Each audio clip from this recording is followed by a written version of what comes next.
Hello! Today we're going to talk about pattern dysfunctions that are discovered at the lumbo-hip-pelvis complex, otherwise known as just like the lower back and hip area. Yeah, so most of these things tend to happen where you're doing squats, single leg squats, or pushing or pulling. So yeah, if you just listen to what the captain has to say, you're going to have really good workouts from here on out. You should really be concerned when you're getting workout advice from a headless man.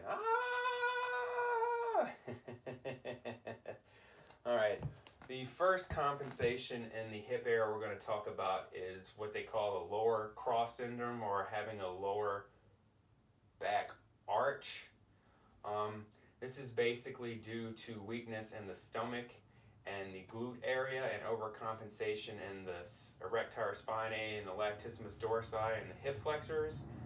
This tend to causes problems in the hamstrings, quads, and the lower back area. As you can see, it's basically when you have the butt arching up and the hips going inward. This tends to happen during pulling motions. You see that happens. Or when you do squats, you tend to arch to lower back.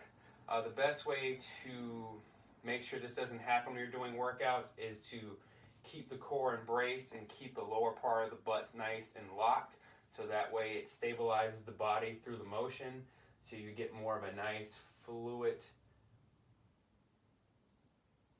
motion when you do squats and when you do the pulling motion. As such, all right, we get to look at my butt a little more. The next pattern distortion in which we're going to talk about is the asymmetrical weight shift. This tends to happen when you do squat motions. Usually when you do squat motions, it is a nice equal distortion between both legs of bearing the weight and keeping the stabilization as you go up and down through the squat.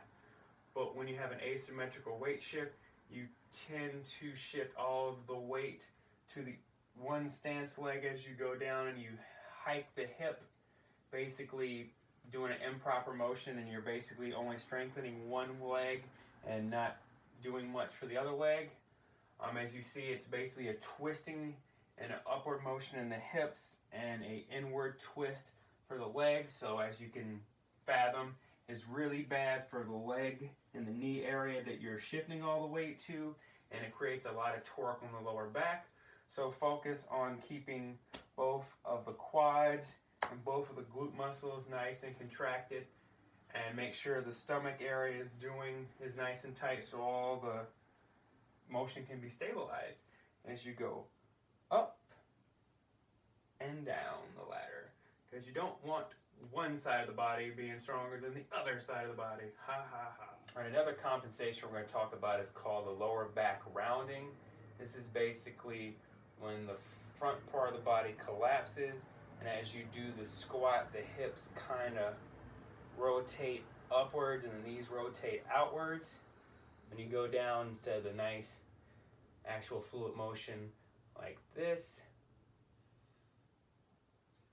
this is caused usually by overcompensation in the stomach and overactivity in the inner thighs and the hamstring, pushing the pelvis up whenever you go doing the squatting motion, and also causing the stomach and the upper part of the body to rotate down like this, basically looking like your body is trying to cave in and eat itself